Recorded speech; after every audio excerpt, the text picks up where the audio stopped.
Jangan anggap sepele. Ini tanda menstruasi tidak normal yang wajib kamu tahu.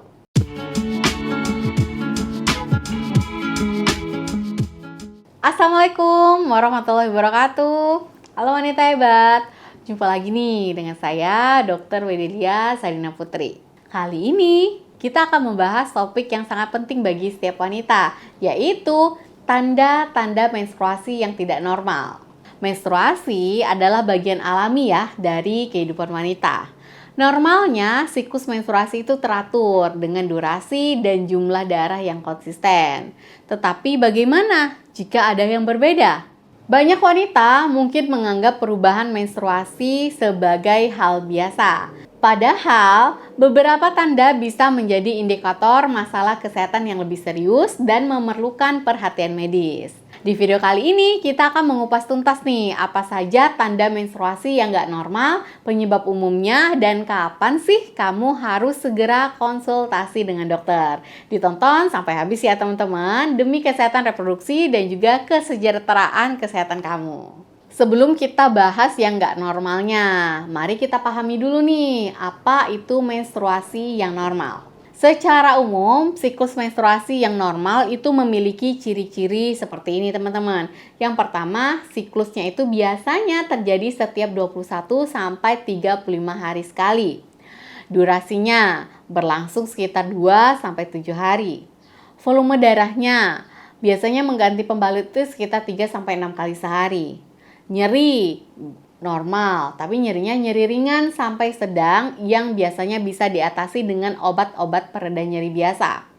Yang kelima, warna darahnya, warnanya cerah hingga ke merah tua. Jika menstruasi kamu memang tidak sesuai ya teman-teman dengan ciri-ciri normal tadi, ada beberapa tanda yang perlu kamu waspadai.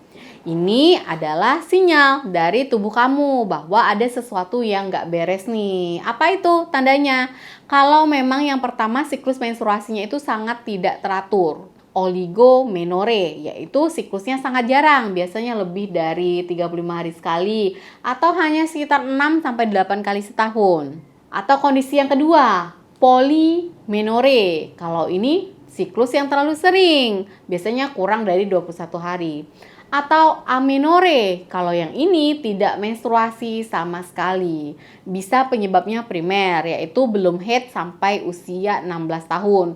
Bisa juga sekunder, dia berhenti nih 3 bulan atau lebih tanpa teman-teman itu hamil. Yang kedua, perdarahan menstruasi yang berlebihan atau menorragia. Jadi darah yang keluar itu sangat banyak. Teman-teman sampai harus mengganti pembalut itu sekitar 1-2 jam selama beberapa jam berturut-turut. Jadi sering banget ganti pembalut karena dia keluarnya darahnya banyak. Yang kedua, keluarnya gumpalan darah dengan ukuran lebih dari 2,5 cm atau gede-gede nih gumpalan darahnya. Atau menstruasinya berlangsung lebih dari 7 hari. Itu juga bisa. Dampaknya apa? Bisa menyebabkan anemia, mudah lelah, pucat, sampai nafasnya tuh kayak pendek-pendek gitu teman-teman. Yang ketiga, perdarahan menstruasi yang sangat sedikit. Ini juga nggak boleh. Hipomenorea, yaitu volume darah menstruasi yang sangat sedikit, hanya berupa spotting atau bercak-bercak aja. Yang keempat, durasi menstruasi yang tidak normal. Jadi kalau menstruasi yang berlangsung kurang dari 2 hari atau lebih dari 7 hari, itu biasanya nggak normal teman-teman. Yang kelima, nyeri menstruasi yang sangat parah atau dysmenorrhea. Nyeri sangat parah ini tentunya akan mengganggu aktivitas kamu. Dia biasanya tidak mempan dengan obat pereda nyeri biasa, bisa disertai dengan mual, muntah, ataupun diare. Kemudian nyeri bisa dirasakan di perut bawah, punggung, sampai paha kalau kamu mengalami dysmenorrhea ini. Yang keenam, perdarahan atau bercak darah di luar siklus menstruasi atau spotting. Perdarahannya ringan di luar periode menstruasi yang seharusnya, biasanya setelah seksual atau di tengah-tengah siklus haid atau kapan saja di luar jadwal haid pokoknya, itu nggak normal. Yang ketujuh, perubahan warna dan juga tekstur darah menstruasi yang mencurigakan. Kayak apa tuh? Jadi warnanya itu merah terang atau kayak orange ya teman-teman. Itu bisa menandakan infeksi, terutama jika disertai dengan aroma-aroma yang gak sedap. Kalau warnanya abu-abu atau hijau, itu biasanya hampir selalu bisa dipastikan itu adalah suatu tanda infeksi. Kemudian tekstur yang nggak biasa, sangat kental, berlendir, aroma nggak sedap, itu juga bisa. Penyebabnya apa nih? Penyebab-penyebab dari menstruasi nggak normal tadi? Banyak. Yang pertama karena perubahan hormonal, paling sering biasanya pada saat pubertas, perimenopause, atau memang karena penyakit medis ketidakseimbangan hormon. Yang kedua, stres. Nah loh teman-teman, tingkat stres yang tinggi itu dapat mengganggu siklus haid loh. Jadi sebaiknya kelola stres dengan baik ya. Yang ketiga, penyebabnya karena perubahan berat badan yang drastis atau olahraganya terlalu berlebihan. Ini akan mempengaruhi produksi hormon. Yang keempat, sindrom ovarium polikistik atau PCOS, yaitu gangguan hormonal penyebab haid tidak teratur. Perdarahannya bisa berlebihan atau tidak haid sama sekali. Yang kelima, penyakit tiroid. Jadi kelenjar tiroidnya itu kurang atau terlalu aktif justru. Itu akan mempengaruhi siklus. Yang keenam, fibroid rahim, yaitu tumor jinak yang bisa menyebabkan perdarahan berat atau perdarahan yang terus-menerus berkepanjangan. Yang ketujuh, endometriosis atau adenomiosis, yaitu jaringan rahim yang tumbuh di luar atau di dalam otot rahim itu sendiri yang akan menyebabkan peradangan, nyeri parah, dan juga perdarahan yang tidak teratur. Yang kedelapan, bisa karena infeksi radang panggul, PID, penyakit radang panggul. Jadi infeksi pada organ reproduksi secara kronis yang bisa menyebabkan perdarahan tidak teratur. Yang kesembilan, bisa juga karena penggunaan alat-alat kontrasepsi hormonal seperti KB ya, karena itu bisa mengubah pola menstruasi. Yang kesepuluh, kehamilan atau komplikasi dari suatu kehamilan. Jadi menstruasi terlambat atau perdarahan itu bisa jadikan tanda dari kehamilan,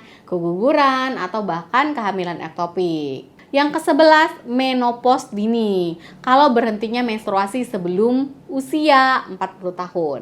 Yang ke-12, kanker rahim atau kanker serviks. Walaupun jarang, ini adalah penyebab serius yang perlu diwaspadai. Kapan harus ke dokter? Jadi teman-teman harus ke dokter jika belum menstruasi kalau usianya belum 16 tahun. Jadi itu periksakan dulu ke dokter. Yang kedua, kalau menstruasinya berhenti lebih dari 3 bulan atau tanpa hamil atau tanpa menyusui, itu juga konsultasi ke dokter. Yang ketiga, kalau siklus menstruasinya kurang dari 21 hari atau lebih dari 35 hari dan terjadi secara konsisten atau hampir beberapa bulan. Yang keempat, menstruasinya itu berlangsung kurang dari 2 hari atau lebih dari 7 hari. Juga konsultasi ya teman-teman karena terlalu cepat dan juga terlalu lama. Yang kelima, darah menstruasinya itu sangat panjang. Misalnya teman-teman harus ganti pembalut setiap jam, lebih dari 2 jam berturut-turut. Kemudian nyeri headnya itu sangat parah yang tidak tertahankan sampai mengganggu aktivitas atau sampai pingsan. Yang ketujuh, kalau mengalami perdarahan atau bercak darah di luar periode menstruasi. Yang kedelapan, kalau menstruasi kembali setelah menopause, itu juga suatu tanda ada yang aneh dan harus segera diperiksakan. Yang kesembilan, perubahan drastis pada warna, aroma, ataupun tekstur dari darah menstruasi itu sendiri yang disertai dengan gejala-gejala demam, nyeri panggul, atau keputihan-keputihan yang tidak normal. Kalau seperti itu, segera periksakan ke dokter ya teman-teman. Kesimpulannya, tubuh kita selalu memberikan sinyal. Mengenali tanda-tanda menstruasi yang tidak normal itu adalah langkah awal yang sangat penting ya untuk menjaga kesehatan reproduksi kita. Jangan pernah ragu untuk mencari bantuan medis jika kalian merasa ada yang nggak beres di tubuh kalian. Ingat, menstruasi yang sehat adalah cerminan dari kesehatan tubuh wanita secara keseluruhan. Dengan memahami dan juga merespon sinyal tubuh tadi, kita bisa menjaga diri kita tetap sehat dan juga tetap bisa produktif secara optimal ya teman-teman. Apakah kamu pernah mengalami tanda-tanda menstruasi yang gak normal seperti yang udah kita bahas tadi teman-teman? Gimana nih cara kamu mengatasinya? Kalau boleh berbagi di kolom komentar ya. Semoga video ini bermanfaat dan juga bisa menambah wawasan kamu ya teman-teman. Jangan lupa di like, Share juga ke teman-teman wanita lainnya. Subscribe juga ya untuk informasi kesehatan menarik lainnya. Terima kasih yang sudah menonton. Jaga kesehatan selalu. Wassalamualaikum warahmatullahi wabarakatuh.